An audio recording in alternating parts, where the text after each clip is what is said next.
Olá, primeiro ano EJA, espero que esteja tudo bem com vocês. Vou dar uma explicação bem rápida para vocês do PET da semana 1 a 3.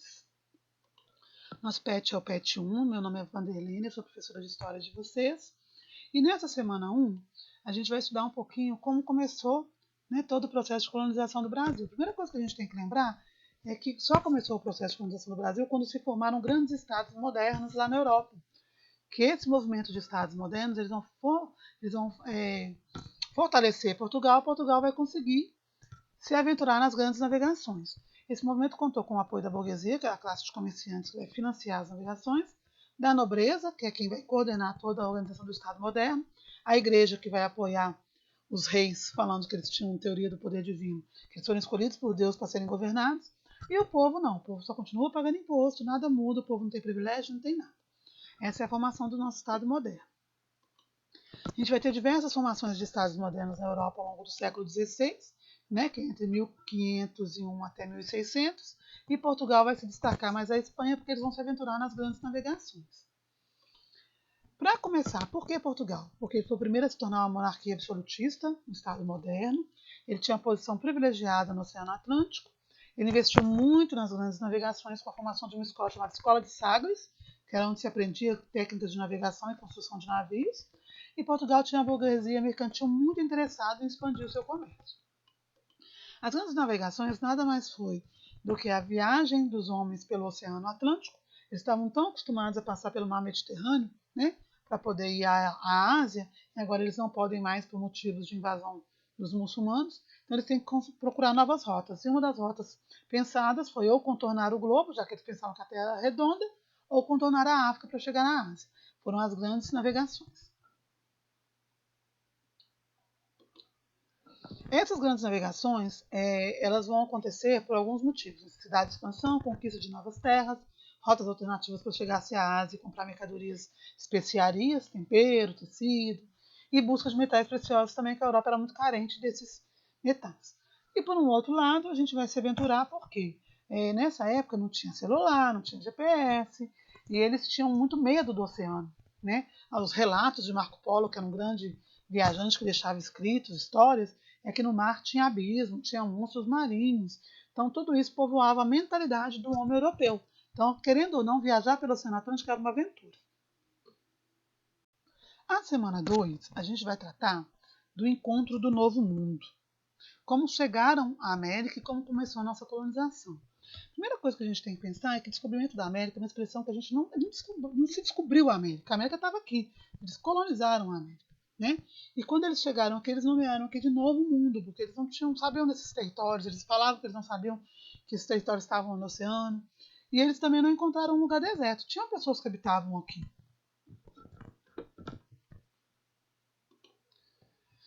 Quando eles chegam à América, eles acham que eles estão contornando o continente, Esse é o pensamento de Cristóvão Colombo, que ele ia sair da Europa e em linha reta ia chegar nas costas da Ásia. Ele não imaginava que ele ia bater com a cara na terra da América.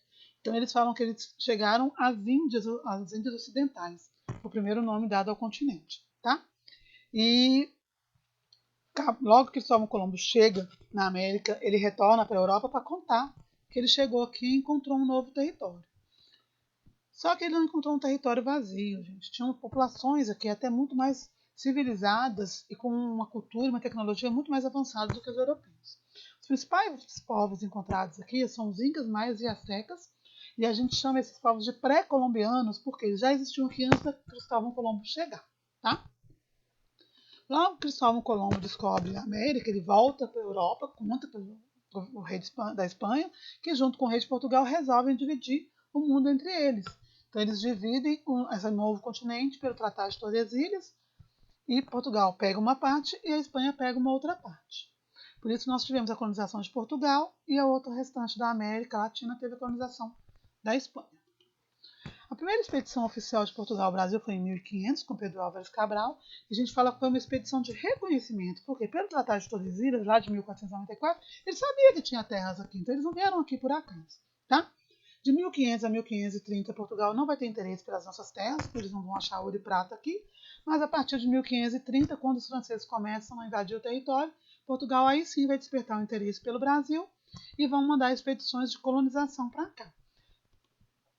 A ilha de Veracruz, como a gente foi chamado no início, tá? Quando eles chegaram aqui, eles encontraram diversos indígenas, que significa povos nativos, e Portugal vai tentar civilizar essa população que eles consideraram primitivos e selvagens. Portugal só vai se interessar pelo Brasil porque eles descobrem que os franceses estão vindo aqui roubar o pau-brasil, que é uma madeira muito importante que tinha em grande quantidade no nosso território, um dos motivos do nosso desmatamento da Mata Atlântica, que era rica em pau-brasil, e ela produz tinta. Tinha um líquido que conseguia extrair dela que era muito utilizado para tingir tecidos. Tá? Como que era feita a extração dessa madeira no Brasil? Através da mão de obra do indígena, que era através de escambo. O que é isso? Eles trocavam o trabalho do índio por mercadorias. Espelho, cachaça. E o índio, nem todas as tribos foram amigáveis, aceitavam isso, mas os que aceitavam trocavam o seu trabalho por mercadoria. Quando eles chegaram aqui no Brasil, né, nessa região, tinham diversas tribos indígenas.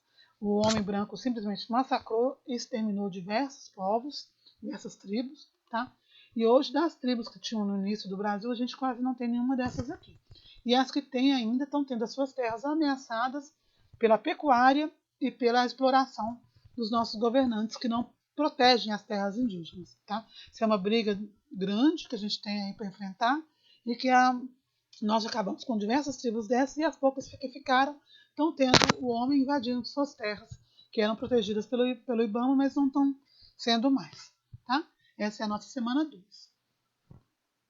Na semana 3, nós vamos tratar do início da colonização brasileira. Como que ele vai funcionar?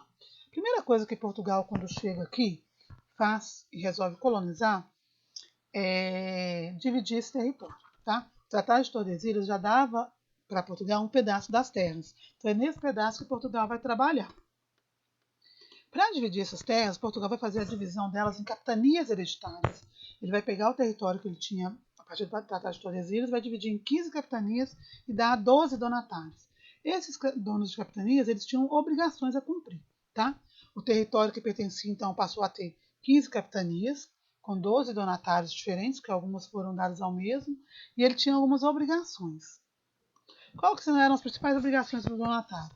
Ele podia distribuir sesmarias, que era pegar as terras e dividir com mais pessoas da família ou quem ele quisesse para ajudar a administrar. Ele tinha que povoar esse território, ele tinha que nomear autoridades locais para ajudá-lo, ele tinha que escravizar os indígenas, ele tinha que recolher imposto para a coroa. Por que essas capitanias não deram certo, gente? O alto custo de instalação. Muitos não queriam deixar Portugal e se aventurar no Brasil. O Brasil tinha uma grande extensão de terra, principalmente mata fechada, que era muito difícil de entrar. E fora que difícil de entrar, era difícil de ter aceite dos nativos. Né? A resistência dos indígenas foi muito grande à colonização. Eles não aceitaram as coisas calados. Portugal, então, para tentar resolver, né, vai trabalhar com outras formas de administração. Mas o que é importante a gente saber é que duas capitanias deram certo, sim.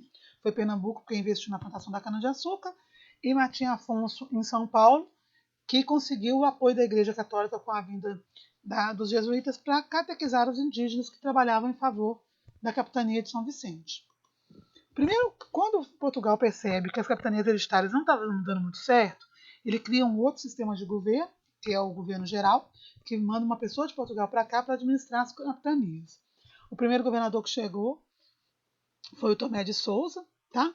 E a primeira coisa que ele faz é criar alguns órgãos para ajudá-lo na administração. Então ele cria o cargo de ouvidor-mor, que é responsável pela justiça, provedor-mor, responsável pelas finanças, pela administração das capitanias e recolhimento de impostos, e o capitão-mor, que era obrigado a fazer a defesa do nosso litoral.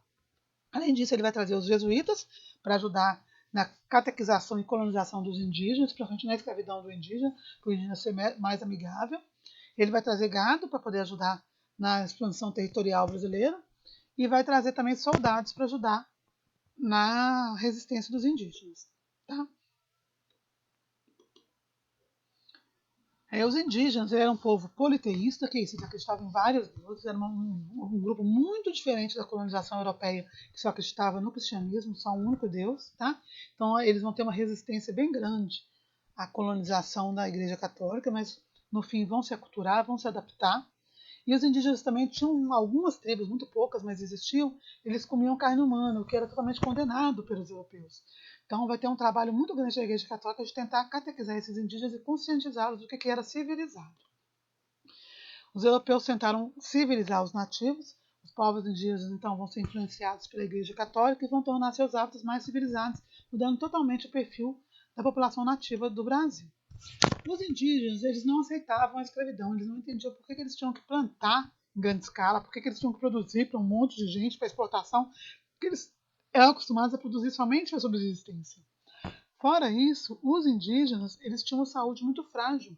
Eles não eram acostumados com doenças como gripe, varíola, porque eles não tinham contato com nenhum tipo de vírus. Então, quando os europeus chegam aqui cheios de doenças, cheios de uma fé que eles não conheciam, eles vão sofrer um processo de aculturação muito grande, fora que grande parte dessas tribos vão ser dizimadas por doenças trazidas pelo homem europeu e também pela violência com que o homem europeu vai tratá-los quando eles resistem a essa colonização.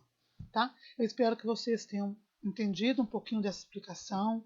É bem simples, bem rápida, para vocês conseguirem fazer as atividades da semana 1, 2 e 3. Eu estou à disposição de vocês no que vocês precisarem. Qualquer dúvida, vocês têm aí o número do meu WhatsApp e tem o meu contato no Conexão Escola. Fiquem à vontade para me procurar, tá bom? Boa noite para vocês e fiquem com Deus.